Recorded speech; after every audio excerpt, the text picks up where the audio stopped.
What's up, Trainiacs? Welcome to this week's Triathlon Newsday Tuesday, where in this week's edition of Newsday, Callum Millward, pro triathlete, gets harassed during the run portion of Ironman Kona. Speaking of Ironman Kona, the NBC airing premiered just hours ago, and Lance Armstrong just cycling back into the world of cycling.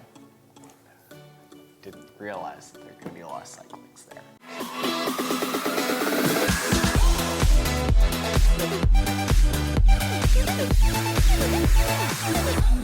What's up, triathletes? Welcome to this week's edition of Triathlon Newsday Tuesday, where every single Tuesday we go over stories happening from the triathlon world over the previous week. Make sure you stick around to the end, where every single Tuesday we go over everyone's favorite part of Triathlon Newsday, and that is a story from the Trainiac community.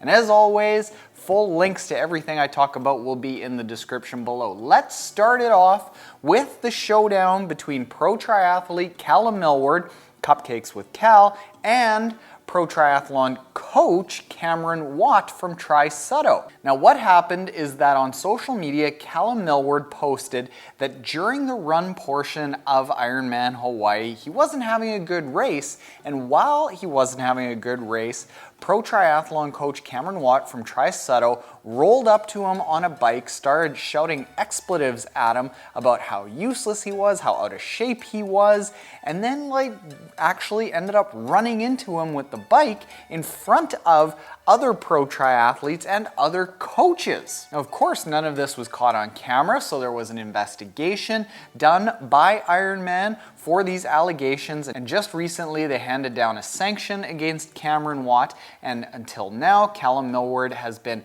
keeping quiet about this. He's told me that as the sanctioning process was going on, he didn't want to disturb that by talking about it publicly. He just recently talked about it publicly on the Fitter Radio podcast, which I will link to in the description below. It's fantastic how he explains this. Very unfortunate that Cal had to go through this, and I'm glad that Ironman has taken very quick action to get this issue resolved for Callum, maybe Cal. Now, speaking of Ironman, the annual Emmy Award-winning NBC coverage was premiered November 12th, Monday, just yesterday, in New York, with pro triathletes Patrick Lange and Sarah True in attendance. Age grouper Marcus Cook, who we recently had on the podcast, was in attendance, and as always, went smashingly well, and on November 24th on NBC will be the worldwide airing of this very much anticipated piece of triathlon coverage every single year. Now, I don't want to brag, but we got our coverage out about 16 hours after the event, so yeah. Now, fun story about hashtag girl power. Well, Air Force mom of two, Jamie Sloan, recently came out explaining that during half Ironman 70.3 Tempe on October 21st this year, she decided to pump breast milk during the run portion of the race. Now, coming into the race, she was intending on stopping during the race and pumping, but when she got into transition 2, she was like, holy smokes, I am going to set a PB here. I ain't stopping to pump breast milk. So she took the pump, headed out onto the run, and pumped as she was running, finishing in a time of 6:12:44. That's badass stuff. And of course, I could not let a week go by not talking about Lance Armstrong when he is in the news. Former Tour de France champion Sir Bradley Wiggins from England has just recently come out with a book called Icons. In that book, he talks about the founder of the Tour de France over 100 years ago envisioning the perfect winner of the race, an iconic archetypal champion, and Bradley Wiggins said that Lance Armstrong is likely that perfect champion. Now, Lance Armstrong is currently in the middle of a lifetime ban from basically all of cycling, not even just competing, like even being discussed, his name comes up, and people in cycling just lose their stinking minds, as they did in this case, where UCI President Dave Lapartient said that this is very strange and unbelievable that Sir Bradley Wiggins would talk about Lance Armstrong that way. Now, I am interested to hear your thoughts on Lance. I know he's a polarizing topic. I know everyone has a very passionate belief about Lance. I am interested in hearing from you in the comments below about, do you think A, Lance Armstrong should be banned from all of cycling, and B, is what he did so awful that he should basically never even be spoken about whatsoever in cycling? Is it that bad? Now, for the first time in Newsday Tuesday history, we do not have an Ironman triathlon to talk about. No ITU triathlon to talk about, but the USA Triathlon Nationals was held in conjunction with the MiamiMan Triathlon over the course of the weekend, kind of wrapping up the USA Triathlon series. The large MiamiMan half Ironman distance event was won by Justin Lippert, who is a two-time USA Triathlon national champion in the sprint and the Olympic distance races earlier this year. He won the half Iron distance in 4:04, while Leslie Brainerd won the women's side in 4:50. Now, that wasn't a half Ironman national championship. There were national championships in multiple different races in this multi-sport festival that occurred over several days.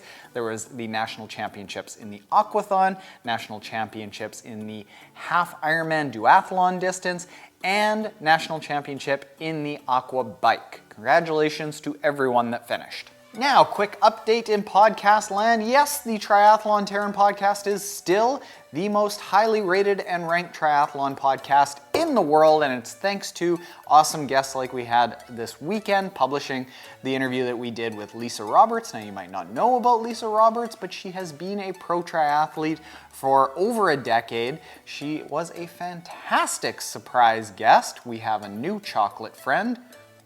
She's not made of chocolate, but she loves chocolate. We're going to trade chocolate across the border. And the first triathlete that we've had on the podcast that is intimately trained with Daniela Reeve. That's up right now. This weekend is Sam Long, one of the youngest pro triathletes out there on the Ironman circuit, who's tearing them up. Make sure you're subscribed to that podcast to not miss this weekend's episode. Now, let's get into the goods that you all came here for. The Trainiac Story from this week, which comes from Kelty Gibb, who says, every day my boyfriend and I start our evenings together by watching your daily YouTube videos. That sounds terrifying. A thing of nightmares, Kelty. Each Tuesday he gets all excited, hoping that the Trainiac Story will be mine. So here it goes. Today's the day, Kelty and Mr. Kelty. I did my first triathlon at 12 years old, 33 years ago. I dabbled a little bit at it through teen years and did loads of track as a sprinter.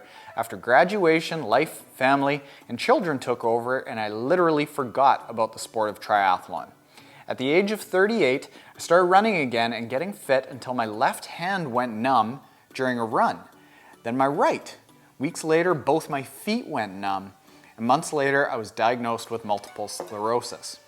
Depression, a walker, and sometimes a wheelchair, treatments, and a divorce later, and I just completed my first season back at triathlon amongst all that. You see, it took a very special man to come into my life and remind me what life meant to live again, to do the sports that I loved again. Last year, I was his biggest fan. Early morning races, transition encouragement, being the photographer and loudest cheerleader, I was silently willing myself to enter a race. Standing in the crowds, waiting to watch the triathletes at an ITU event last summer, I said out loud to myself, I could do this, and I should be doing this. He heard and completely agreed, so we started encouraging each other's training and reporting back to each other after we completed it. Fast forward to May of this year, when after cheering him into the pool, I lined up to get my own timing chip. So many emotions flood over me. Could I do this? How would I finish? Would he still be proud of me if I finished last? Nothing has felt better all year than to cross the finish line on my own will to see his happy face. We love this sport. 3 triathlons later, and we're going strong and training for the 2019 season, where we'll compete at ITU Pontevedra, and he is training for an Ironman. Multiple sclerosis may be my diagnosis, but it does not define me. Richard and I love you, and we are triathletes. Congratulations, Kelty and Richard. That one gets me a little bit emotional. It is so cool to see how you two have got together through triathlon and encouraged each other and enjoy it very clearly as a couple, and not letting your sickness get the best of you. Like, this is inspiring stuff. I love this. Thank you very much for your story, Kelty. If anyone wants to get their story shared here on Triathlon Newsday Tuesday, email me at Taren@triathlontaren.com. And if you aren't yet subscribed, hit the subscribe button below. Thanks, Kelty. I like that one. That is a good one. Later, Trainiacs.